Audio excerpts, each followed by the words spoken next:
Oi gente, eu sou a Rô, sejam bem-vindos à minha biblioteca e hoje nós vamos conversar sobre as minhas leituras de janeiro.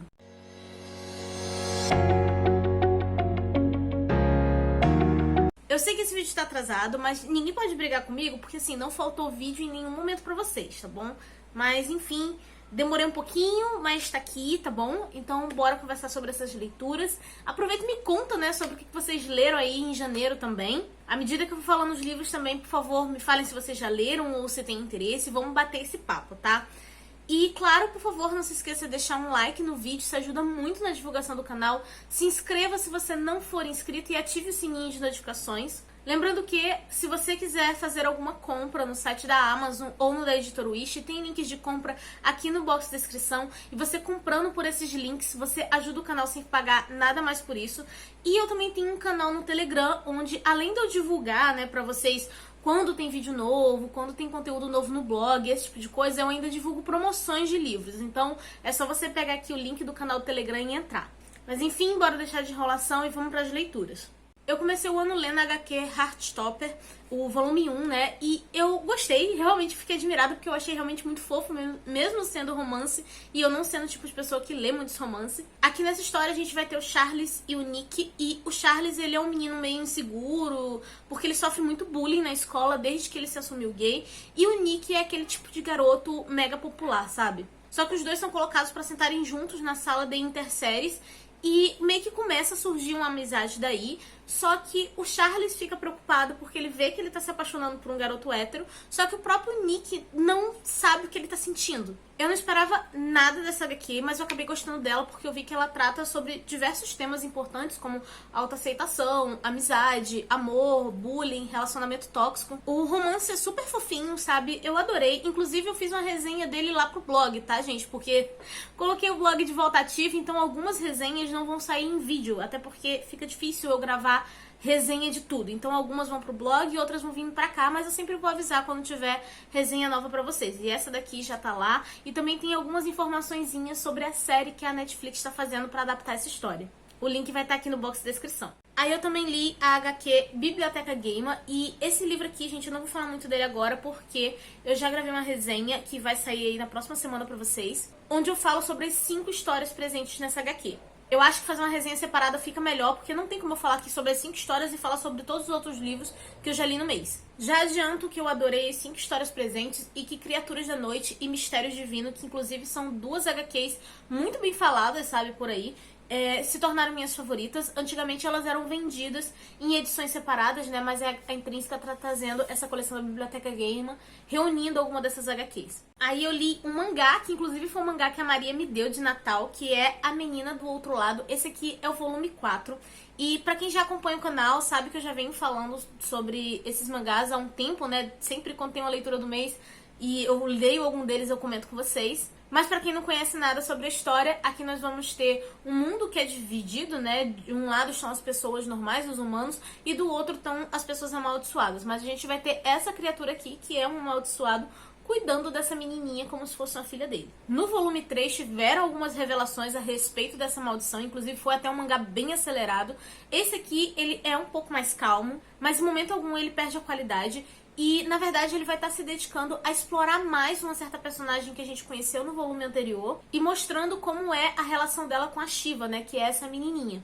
E isso vai acabar trazendo algumas cenas bem fofas dentro da história, mas também mostrando o quanto que os adultos sempre tentam esconder as coisas das crianças. Só que assim, toda essa calmaria, essas cenas e tudo mais, é a calmaria antes da tempestade, tá? Porque quando chega assim nas últimas 3, 4 páginas desse negócio aqui, gente, olha, ele termina de um jeito que eu preciso ler o volume 5. E eu ainda não tive chance de comprar, porque esse mangá ele realmente é um pouco caro e tudo mais. Eu vou comprando aos poucos. E assim, falta eu ler o volume 5, mas a Dark Side que se apresse. Por quê?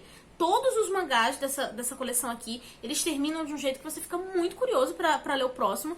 E a Dark Side só lançou até o 5. Eu tô pensando, gente, quando eu ler o 5, o que eu vou fazer da minha vida, sabe? Porque, né, gente, Dark Side, acelera aí um pouquinho, tá bom? Aí eu também li O Mar Sem Estrelas, que era uma leitura coletiva que eu estava organizando. E eu simplesmente amei essa história. Aqui a gente vai ter um cara que ele acaba encontrando um livro que conta a própria história da vida dele.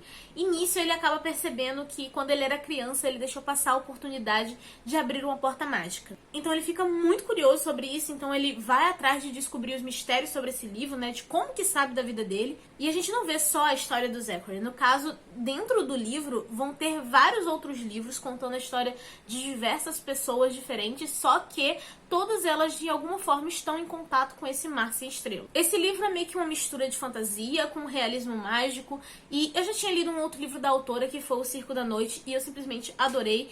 E os livros dela tem muito a vibe de me dar a mãozinha, vamos curtir o passeio, vamos curtir os pequenos detalhes da magia, e é isso, sabe?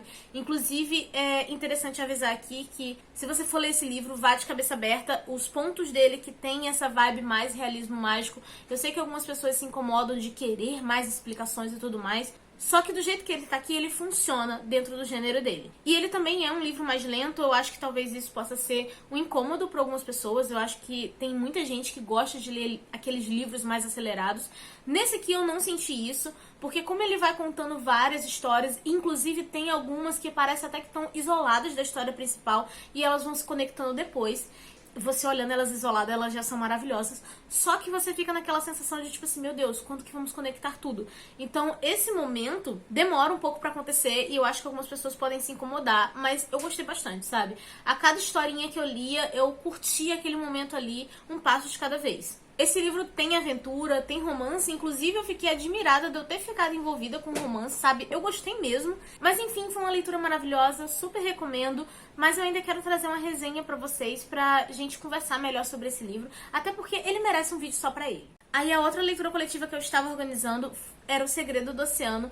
E aqui nós vamos ter uma história onde vai ser como se fosse uma espécie de reconto da Pequena Sereia. Só que aqui nós vamos ter a nossa protagonista, que ela é uma sereia que serve a Iemanjá. E ela faz isso recolhendo as almas das pessoas que morrem no mar. Só que em um determinado dia ela vai recolher uma dessas almas e quando ela chega perto da pessoa, ela percebe que o cara ainda tá vivo e ela acaba salvando a vida dele. Só que depois ela descobre que isso é um erro e que ela não deveria ter feito isso, então ela precisa pedir perdão a um ser divino e de certa forma ela e esse cara acabam envolvidos numa aventura. A estrutura narrativa desse livro é extremamente simples. Ela é aquela, assim, aventurazinha básica mesmo, sabe? Temos um problema, a gente sai na aventura pra resolver esse problema, pra chegar na conclusão da história. É só isso. E isso pode ser um incômodo para certas pessoas que já estão mais acostumadas a lerem fantasia há mais tempo. Inclusive, eu recomendaria esse livro aqui para quem está começando no gênero de fantasia, porque realmente ele não é um livro que vai ter um desenvolvimento espetacular, alguma coisa assim, sabe? Os personagens são bem simples também. Só que o que me fez gostar desse livro foi a questão de como ele apresentou a cultura africana. E assim, gente, eu não conheço, sabe? Eu não conheço sobre essa questão dos santos, de criaturas mitológicas africanas, esse tipo de coisa, eu não conheço. Então foi uma novidade muito bacana pra mim. Inclusive durante a leitura, por mais que a autora descrevesse muito bem os santos e as criaturas mitológicas, foi uma coisa que me despertou um interesse pela cultura africana, que eu ia pesquisar no Google a imagem, alguns dos santos eu fui pesquisar a história de cada um deles. Então eu acho esse livro muito importante e interessante, não pela história de fantasia em si, mas pela forma que ele apresenta a cultura africana e que realmente me despertou interesse sobre ela, de querer pesquisar sobre. Não é uma coisa que eu vejo em muitos livros por aí, e então acho que vale super a pena a leitura. E só pra lembrar, gente, esse livro aqui eu descobri que ele é uma duologia, mas pra mim funciona como livro único. Talvez o final aqui não agrade algumas pessoas, mas pra mim funciona e eu gostei dele assim. Eu também fiz uma releitura esse mês, que foi do livro Bird Box. Pra quem não conhece essa história, basicamente apareceu alguma coisa no nosso mundo e quando as pessoas olham pra ela, elas despertam alguns sentimentos e comportamentos agressivos e elas acabam machucando a si mesmas e outras pessoas. E nós vamos estar acompanhando a Mallory, que é a protagonista, tanto no tempo presente, né, que ela tá com os seus 2 filhos, quanto no passado, que é quando essa pandemia aqui começou e ela ainda estava grávida. Eu confesso que eu acabei ficando com um pouco de medo de fazer essa releitura, porque é um suspense, né? E às vezes suspense, quando a gente sabe do plot, sabe do que vai acontecer, acaba estragando. Só que aqui não, eu gostei dele de uma maneira diferente, porque eu pude ver o quanto que ele é bem formulado e em algumas situações, né? Por exemplo, assim, a gente saber que um determinado personagem vai morrer. Isso é uma coisa que quando a gente vê a morte num livro que a gente tá lendo pela primeira vez, normalmente causa um tipo de impacto, sabe? E quando a gente vai ler de novo, às vezes a gente não sente isso. Então eu ver o personagem que eu gosto caminhando pra morte, sem o coitado saber o que vai acontecer, sabe? Na inocência, me deu uma tristeza genuína em algumas cenas desse livro. Ele também tem um suspense muito interessante, sabe? Você fica angustiado pra saber como que a Mallory vai conseguir sair daquela situação. Eu vi o quanto isso é bem formulado e eu continuei amando essa história. Na verdade, eu acho que eu gosto até mais. E nessa edição aqui também tem um conto extra, que é o Bob Bate a Porta, onde a gente tem até um cenário similar com o que a Mallory tá vivendo, só que aqui a gente tem um garoto de 13 anos e ele tá tentando sobreviver sozinho. É um conto curto, mas me deu muita angústia de acompanhar e é bem impactante. Só que quando você vê aquele menino, você fica com a vontade de protegê-lo, até porque você sabe algumas coisas sobre o passado dele ali e você vira assim, cara, é só uma criança no meio dessa confusão toda. O Josh Malerman, ele realmente consegue fazer a gente se conectar e se preocupar com os personagens e eu achei isso incrível. E só pra deixar de aviso, pra quem quer ler Mallory e não tem essa edição, a outra não tem o conto.